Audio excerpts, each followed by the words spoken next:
அனைவருக்கும் வணக்கம்.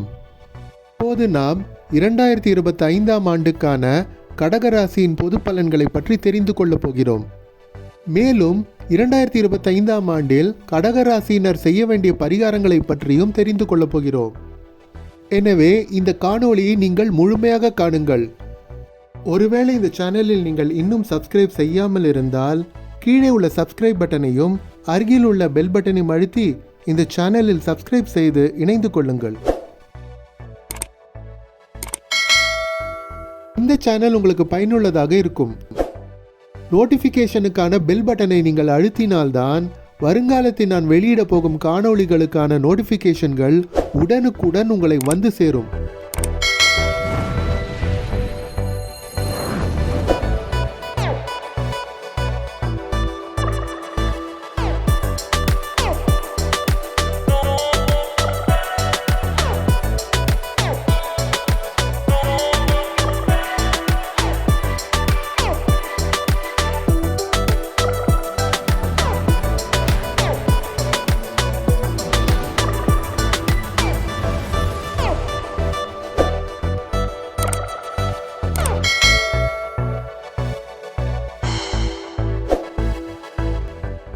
முதலில் ஒன்றை தெளிவுபடுத்த விரும்புகிறேன்.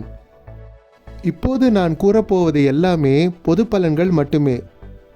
ஒருவேளை உங்களுடைய தனிப்பட்ட ஜாதகத்தின் முழு பலனையும் துல்லியமாக தெரிந்து கொள்ள விரும்பினால் உங்களுடைய பிறந்த ஜாதகத்தை ஒரு அனுபவம் வாய்ந்த ஜோதிடரிடம் காட்ட வேண்டும். ஏனென்றால் உங்களுடைய தனிப்பட்ட ஜாதகத்தில் உள்ள கிரக அமைப்புகள் மற்றும் தசாபுக்திகளை பொறுத்தே உங்களுடைய வாழ்க்கை அமையும். இப்போது 2025ஆம் ஆண்டுக்கான கடகராசியின் பொது பலன்களை தெரிந்து கொள்வோம். இந்த 2025ஆம் ஆண்டை பொறுத்தவரை கடகராசினரில் பெரும்பான்மையானவர்களுக்கு ஓரளவுக்கு நல்லது செய்வதாகவே அமையும். கடகராசினரில் பலருக்கும் 2025ஆம் ஆண்டின் இரண்டாம் பாதியில் வெளிநாட்டுக்கு செல்லும் வாய்ப்புகள் நிச்சயமாக அமையும். ஆனால் இது நடப்பதற்கு 2 விதிகள் நிறைவேற வேண்டும். முதலில் உங்களுடைய தனிப்பட்ட ஜாதகத்தில் வெளிநாட்டுக்கு செல்லும் யோகம் இருக்க வேண்டும். இரண்டாவதாக தற்போது உங்களுக்கு நடக்கும் தசாபுக்தி வெளிநாட்டுக்கு செல்வதற்கு சாதகமாக இருக்க வேண்டும். இவ்விரண்டு விதிகள் படி இருந்துவிட்டாலே கடகராசினர் பலருக்கும் இந்த ஆண்டின் இரண்டாம் பாதியில் வெளிநாட்டுக்கு செல்லும் வாய்ப்புகள் நிச்சயமாக அமையும். அதேபோல பிறந்த ஜாதகத்தில் திருமணம் செய்வதற்கான யோகம் இருந்து தற்போது திருமணம் நடப்பதற்கான சாதகமான தசாபுக்திகள் நடக்கும் பட்சத்தில் யாரெல்லாம் வரன் தேடுகிறார்களோ அவர்களுக்கு இந்த ஆண்டின் நடுவே வரன் நிச்சயமாக அமையும். இவ்விரண்டு விதிகளும் இருந்து எந்தெந்த கடகராசியினர் பிப்ரவரி, மார்ச், ஜூன், ஜூலை, அக்டோபர், நவம்பர் மாதங்களில் பிறந்திருக்கிறார்களோ அவர்களுக்கு இந்த வருடத்தில் திருமண வாய்ப்புகள் நிச்சயமாக அமையும். ஒருவேளை தனிப்பட்ட ஜாதகத்தில் திருமணம் நடப்பதற்கான யோகம் இல்லாவிட்டாலோ தற்போது நடக்கும் தசாபுக்திகள் திருமணம் நடப்பதற்கு சாதகமாக இல்லாவிட்டாலோ அப்போது இது நடைபெறாது. அதே சமயம் ஒரு சில கடகராசியினருக்கு திருமண வாழ்க்கைக்கு ஒவ்வாத தசாபுக்திகள் நடந்து கொண்டிருக்கும். அப்படிப்பட்டவர்களுக்கு ஏற்கனவே குடும்ப வாழ்க்கையில் பிரச்சனைகள் ஏற்பட்டு கொண்டிருக்கும். அப்படிப்பட்டவர்கள் இந்த வருடம் சற்று கவனமாக இருக்க வேண்டும். குறிப்பாக ஆகஸ்ட் மற்றும் செப்டம்பர் மாதங்களில் மிக கவனமாக இருக்க வேண்டும். அப்படிப்பட்டவர்கள் நேரம் கிடைக்கும் போதெல்லாம் முதலில் விநாயகரை வழிபட்டுவிட்டு பின் முருகனை மனதார வழிபட வேண்டும். கடகராசியினரில் யாருக்கெல்லாம் கடுமையான தசாபுக்திகள் நடக்கிறதோ அவர்களுடைய குடும்பத்தில் பெற்றோர்களுக்கும் பிள்ளைகளுக்கும் ஏதாவது உடல்நல பிரச்சனைகள் ஏற்படலாம். இது அனைவருக்கும் ஏற்பட்டு விடாது. கெட்ட தசாபுக்திகள் நடக்கும் ஒரு சிலருக்கு மட்டும்தான் இது ஏற்படும். அப்படி ஒருவேளை உங்களுடைய பெற்றோர்களுக்கோ பிள்ளைகளுக்கோ உடல்நல கோளாறுகள் ஏற்பட்டால் நீங்கள் முதலில் விநாயகரை வழிபட்டுவிட்டு முருகனையும் ஆஞ்சநேயரையும் மனதார வழிபட வேண்டும். உங்களுக்கு நேரம் கிடைத்தால் முதலில் விநாயகர் அகவல் படித்துவிட்டு அனுமான் சாலிசா மற்றும் கந்தசஷ்டி கவசம் படிப்பது மிகவும் நல்லது. உங்களுக்கு நேரம் இருந்தால் முதலில் விநாயகரை வழிபட்டுவிட்டு மகாமிருத்யுஞ்சய மந்திரம் ஜபம் செய்வதும் மிகவும் நல்லது.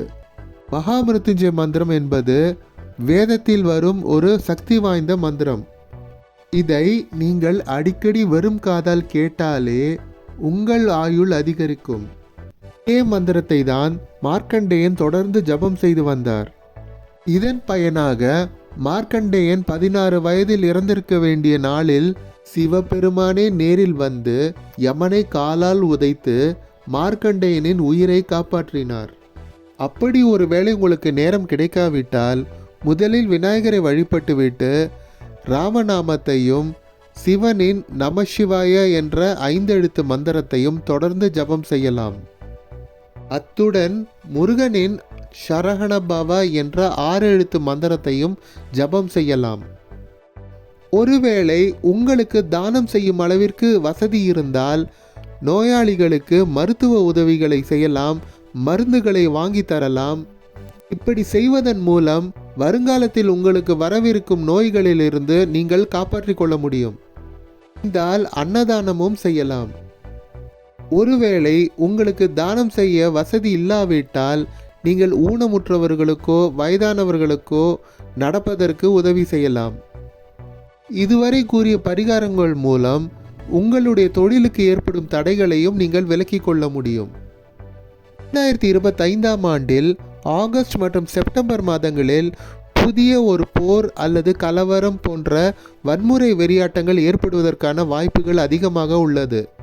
ஒருவேளை உங்களுக்கு தற்போது நடக்கும் தசாபுக்தி சரியாக இல்லை என்றால் உங்களுக்கு ஆபத்து ஏற்பட வாய்ப்பு உண்டு. இதை கேட்டு உடனே நடுங்கிவிட வேண்டாம். வேளை உங்களுக்கு நல்ல தசாபுக்திகள் நடக்கும் பட்சத்தில் உங்களுக்கு எந்த ஆபத்தும் ஏற்படாது. யாருக்கெல்லாம் ஏற்கனவே கெட்ட நேரம் நடந்து கொண்டிருக்கிறதோ அவர்கள் மட்டும்தான் அதிக கவனத்துடன் இருக்க வேண்டும். யாருக்கெல்லாம் கெட்ட நேரம் நடக்கிறதோ அவர்கள் ஆகஸ்ட் மற்றும் செப்டம்பர் மாதங்களில் கவனமாக இருக்க வேண்டும். செய்திகளை உன்னிப்பாக கவனிக்க வேண்டும். புதிய ஒரு போர் அல்லது கலவரம் ஏற்படும் பட்சத்தில் அந்த இடத்தை விட்டு உடனே நழுவிவிட வேண்டும். நான் மீண்டும் கூறுகிறேன், இதுவரை நான் கூறியது எல்லாமே பொது பலன்கள் மட்டுமே. ஒருவேளை உங்களுடைய தனிப்பட்ட ஜாதகத்தின் முழு பலனையும் துல்லியமாக தெரிந்து கொள்ள விரும்பினால் உங்களுடைய பிறந்த ஜாதகத்தை ஒரு அனுபவம் வாய்ந்த ஜோதிடரிடம் சென்று காட்டுங்கள். ஏனென்றால் உங்களுடைய தனிப்பட்ட ஜாதகத்தில் உள்ள கிரக அமைப்புகள் மற்றும் தசாபுக்திகளை பொறுத்தே உங்களுடைய வாழ்க்கை அமையும். உங்களுடைய கருத்துக்களை கீழே உள்ள கமெண்டில் கட்டாயம் பதிவிடுங்கள். இந்த காணொளி உங்களுக்கு பிடித்திருந்தால் கீழே உள்ள லைக் பட்டனை அழுத்துங்கள். நீங்கள் லைக் பட்டனை அழுத்தினால்தான் மேலும் பல பயனுள்ள தகவல்களை உங்களுடன் பகிர்வதற்கு எனக்கு இன்னும் ஊக்கமளிப்பதாக இருக்கும். ஒருவேளை இந்த சேனலில் நீங்கள் இன்னும் சப்ஸ்கிரைப் செய்யாமல் இருந்தால் கீழே உள்ள சப்ஸ்கிரைப் பட்டனையும் அருகில் உள்ள பெல் பட்டனையும் அழுத்தி இந்த சேனலில் சப்ஸ்கிரைப் செய்து இணைந்து கொள்ளுங்கள். இந்த சேனல் உங்களுக்கு பயனுள்ளதாக இருக்கும். நீங்கள் கீழே உள்ள நோட்டிஃபிகேஷனுக்கான பெல் பட்டனை அழுத்தினால்தான் வருங்காலத்தில் நான் வெளியிட போகும் காணொளிகளுக்கான நோட்டிஃபிகேஷன்கள் உடனுக்குடன் உங்களை வந்து சேரும்.